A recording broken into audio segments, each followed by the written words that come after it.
چاہیے کہ بھئی میں تو نعت کا شاعر بھی نہیں ہوں اور ایسی پاکیزہ مجالس میں میرے لیے مناسب بھی نہیں ہے. وہ اتنے شراب کے عادی تھے کہ جب کسی مشاعرے میں جاتے تھے تو شراب کی بوتل ساتھ ہوتی تھی, اس کے بغیر رہا ہی نہیں جاتا تھا کہ میں نہیں جا سکتا.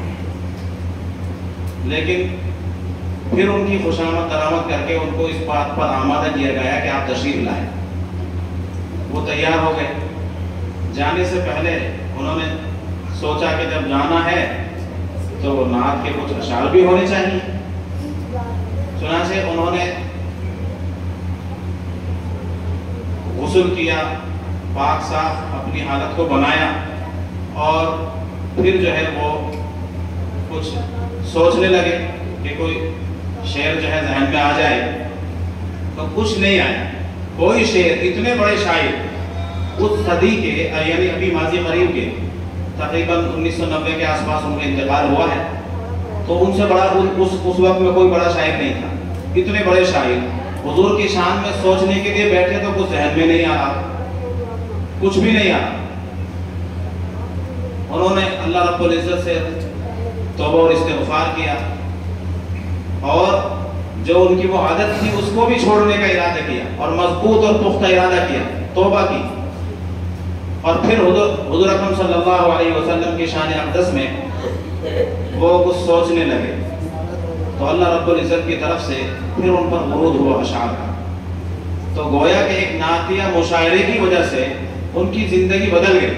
پھر حضرت تھانوی رحمۃ اللہ علیہ سے بیعت بھی ہوئے اور بالکل پکے سچے جیسا ایک مومن اور مسلمان کو ہونا چاہیے ایسے شاعر بن گئے. تو یہ نسبتیں ایسی ہوتی ہیں, یہ پاکیزہ اور بابرکت مجلسیں ہیں. حضور اکرم صلی اللہ علیہ وسلم کے زمانے میں بھی بہت سارے صحابہ کرام اشعار کہتے تھے اور نثر میں بھی کہتے تھے, نظم میں بھی کہتے تھے. عبداللہ ابن رواحہ, کعب بن زہیر رضی اللہ تعالی عنہما, یہ ترنم میں شعر پڑھتے تھے, یعنی گا کر کے لہجے کے ساتھ اشعار پڑھتے تھے حضور اکرم صلی اللہ علیہ وسلم کی شان میں.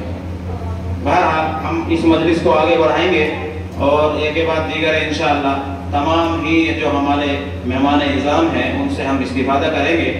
تو ابھی جیسے آپ نے دیکھا جناب حضرت مولانا مفتی محمد مصطفیٰ صاحب دہلی سے تشریف لائے ہیں اور ان کے ساتھ میں ایک شاعر بھی ہیں, وہ بھی تشریف لائے ہیں. ایک ان کا کوئی شاگرد ہے بچہ عبدالسبحان, وہ بھی انشاءاللہ پڑھے گا.